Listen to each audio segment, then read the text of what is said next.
Hi welcome back to QT all in one channel. ఈరోజు video ఏంటంటే vote గురించి అండి. అదేవిధంగా ఓటు అనేది మనం ఎందుకు వేయాలి, అసలు ఓటు వల్ల ఉపయోగాలు ఏంటి అనేది ఈ వీడియోలో తెలుసుకుందాం. అదేవిధంగా ఎలక్షన్ కోడ్ అంటే ఏంటి, ఎలక్షన్ కోడ్లో ఉండే నిబంధనలు ఏంటి అనేది కూడా ఈ వీడియోలో పూర్తిగా తెలుసుకుందాం. మొదటిసారి కనుక మన ఛానల్ చూస్తున్నట్లయితే లైక్ చేయండి, షేర్ చేయండి, సబ్స్క్రైబ్ అనేది చేయండి. అదేవిధంగా పక్కనే ఉన్న బెల్ ఐకాన్ అనేది కూడా యాక్టివేట్ చేసుకోగలరు. ముందుగా ఓటు గురించి చూద్దాం. ప్రజాస్వామ్యానికి ఓటు అనేది పునాది. పోలింగ్ రోజున ప్రభుత్వం సెలవు ఇస్తుంది. దేశ రాష్ట్ర భవిష్యత్తును నిర్ణయించడానికి ఓటు ఉపయోగపడుతుంది. డబ్బుకు మద్యానికి ఓటు అమ్ముకోకుండా ఓటు హక్కు వినియోగించుకోవాలి. ఓటు అనే 2 అక్షరాల పదం దేశ చరిత్రనే మార్చేస్తుంది. కేంద్ర ప్రభుత్వం జనవరి 25ను జాతీయ ఓటర్ల దినోత్సవంగా ప్రకటించింది. కుల, మత, ప్రాంత, లింగ, జాతి, భాష అనే భేదం లేకుండా దేశంలో నివసించే 18 సంవత్సరాలు నిండిన పౌరులు అందరికీ భారత రాజ్యాంగం ఆర్టికల్ 326 ద్వారా ఓటు హక్కును కల్పిస్తుంది. ఓట్లు వేసిన అభ్యర్థులను ఓటర్లు అని పిలుస్తారు. ఓట్లు సేకరణ కోసం కూడా వివిధ పద్ధతులు అనేవి ఉన్నాయి. అవి మరి ఒకసారి తెలుసుకుందాం. అదేవిధంగా ఇప్పుడు అసలు ఎలక్షన్ కోడ్ అంటే ఏంటి, ఎలక్షన్ కోడ్ యొక్క నిబంధనలు ఏంటి అనేది మనమైతే ఈ వీడియోలో తెలుసుకుందాం. ఎలక్షన్ కోడ్ అంటే ఏంటి అనేది కూడా తెలుసుకుందాం. అదేవిధంగా ప్రజెంట్ అయితే ఎన్నికల పండుగ అనేది షురు అయింది. అదేవిధంగా రాబోయే కొన్ని రోజుల్లో మన రాష్ట్రంలో అదేవిధంగా ఇతర రాష్ట్రాల్లో ఎన్నికల కోడ్ అనేది అమల్లోకి వస్తుంది. అయితే ఎన్నికల కోడ్ అమల్లో ఉన్నప్పుడు పక్కాగా పాటించవలసిన నిబంధనలు ఏంటి అనేది ఈ వీడియోలో చూద్దాం.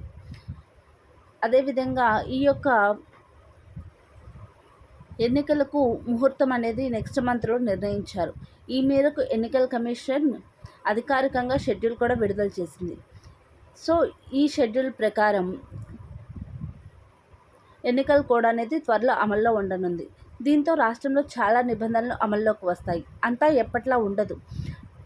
అటు సామాన్య ప్రజానికం నుంచి ఇటు రాజకీయ నేతల వరకు అందరూ ఎన్నికల కోడ్ నిబంధనలు పాటించాల్సింది. పాటించమంటే కుదరదండి. నిబంధనలు అతిక్రమించిన వారిపై కఠిన చర్యలు కూడా తీసుకుంటారు. అయితే ఎన్నికల కోడ్ అమల్లోకి వచ్చిన నేపథ్యంలో సామాన్యుల నుంచి సీఎం వరకు అందరూ ఈ రూల్స్ వర్తిస్తాయి. అదేవిధంగా పాటించాలి కూడా. ముఖ్యంగా ఏ ఒక్కరు కూడా 50,000 రూపాయల మించి డబ్బును క్యారీ చేయకూడదు.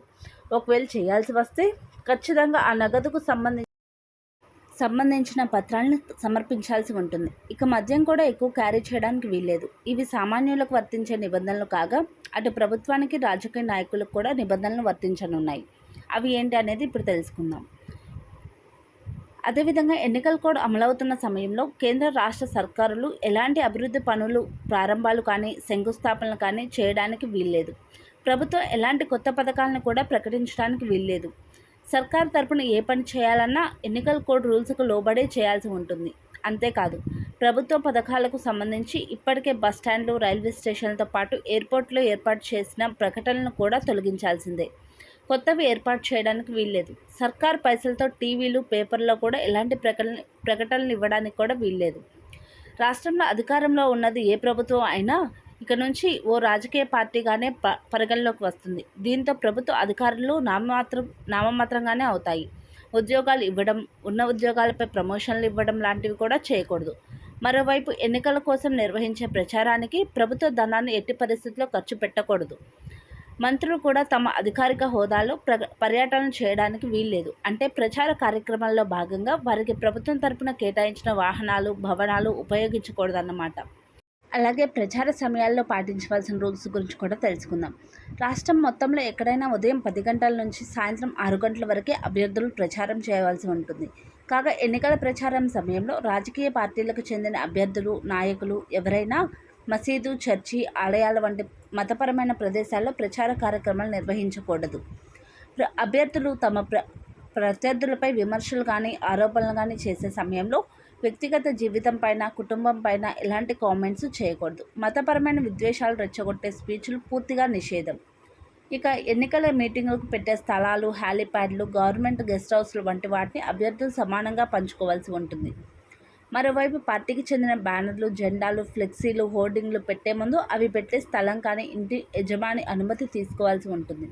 ఇల్లు, స్థలాల యజమాని అనుమతి లేకుండా కనీసం పోస్టర్లు కూడా అంటించడానికి వీల్లేదు. మరోవైపు ఎన్నికల ప్రచారంలో పెద్ద పెద్ద లౌడ్ స్పీకర్లు ఉపయోగించాలనుకుంటే ముందుగానే స్థానిక అధికారుల నుండి అనుమతి తీసుకోవాల్సి ఉంటుంది. అంతేకాదు ఎన్నికల ర్యాలీలకు ముందు ఆయా పార్టీ నేతలు స్థానిక పోలీసులకు సమాచారం ఇవ్వాలి. కాగా ఇలాంటి నిబంధనలన్నింటినీ ఎన్నికల కోడ్ సమయంలో సామాన్యుల నుంచి సీఎం వరకు అందరూ పాటించాల్సి ఉంటుంది. ఒకవేళ పాటించకపోతే వారిపై ఈసీ కఠిన చర్యలు తీసుకుంటుంది. ఈ విధంగా ఎన్నికల కోడ్ అనేది అమల్లో ఉన్నప్పుడు మనం ఈ యొక్క నిబంధనలు అనేది తప్పనిసరిగా పాటించవలసి ఉంటుంది. ఎవరైనా ఈ నిబంధనలు అతిక్రమిస్తే తప్పనిసరిగా కఠిన శిక్షలు అనేది అనుభవిస్తారనమాట. ఈ వీడియో అనేది మీకు నచ్చింది అని అనుకుంటున్నాను. నచ్చితే లైక్ చేయండి, షేర్ చేయండి, సబ్స్క్రైబ్ చేయండి. అదేవిధంగా ఇటువంటి ఫుల్ ఇన్ఫర్మేషన్ కోసం నా ఛానల్ని ఒకసారి విజిట్ చేయండి. Thank you for watching QT all in one channel. Thank you guys, bye.